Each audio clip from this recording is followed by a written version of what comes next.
Today I will be reviewing Devour's white cheddar macaroni and cheese with bacon. Looks pretty alright.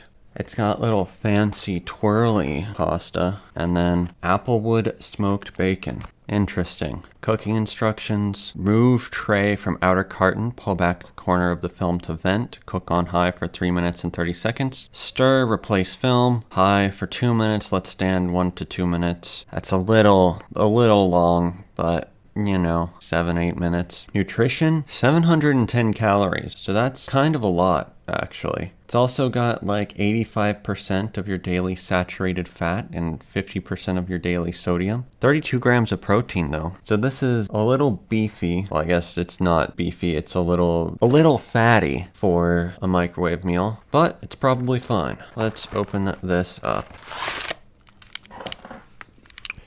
So, we've got the macaroni and cheese there, the little bacon bits. I wonder what this is. There's like this chunk that's right sort of there. Does it have other meat chunks in it? Because that doesn't look to me like bacon. We'll have to see. I'm gonna go cook this up and be right back. I have returned. This is what it looks like cooked. Looks pretty alright. That little blob from before is nowhere to be seen. I think it might have just been a clump of cheese. Compared to the box, roughly the same. The box really emphasizes the bacon, and you can't really see the bacon all well here, but I don't think it's that the bacon's not here, it's that it's covered in cheese, so it looks very similar, while the bacon in this little thing here, really actually, the box doesn't show how much cheese there is. There's a lot more cheese than the box seems to show. That's not necessarily a bad thing though. Let's take a little taste here.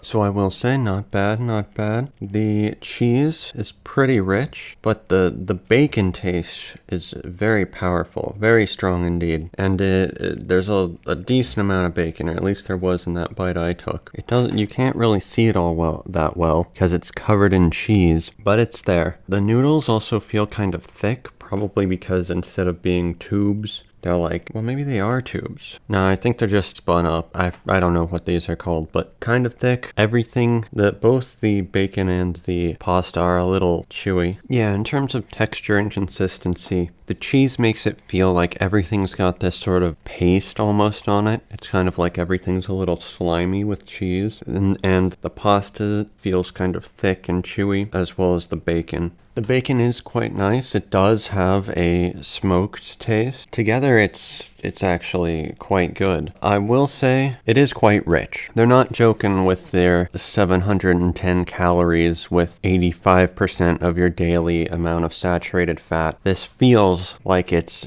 got a lot of stuff in each bite, even though it doesn't really look like all that much. Hold on, I found the blob. It's just a big bacon piece that was sort of curled up on itself. Oh, let's try it.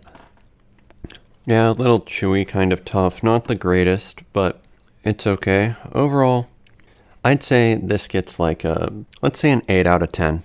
When you get this, by the box, you think it's just going to be like fancy mac and cheese, and it is. But I definitely feel like this would be filling and at least feel like a decent substitute for a meal, even though if all it's got is just calories, fat, and sodium. But that's okay. It's at least a lot juicier than a lot of these things. Anyway, I think that's it for this dish. Thank you for watching. Be sure to like, comment, and subscribe. See ya! Welcome to the outro. I love this Snapchat anime filter, but it has made me decide that maybe I actually do need a new camera. Now, this camera is fine, I think. The issue is that I don't think there's any digital focus features. So I think I'd have to manually focus it, and that is just purely too much effort.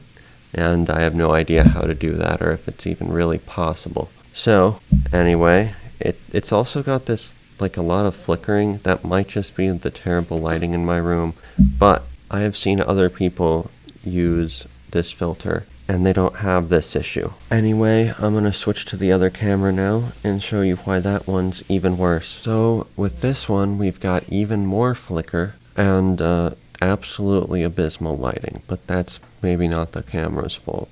We got those like 5 pixels. One day if I get the money, maybe I will get a new camera. Anyway, I've become a VTuber now apparently. Oh no, if I do this, I've turned into a child. Thank you for watching. See ya!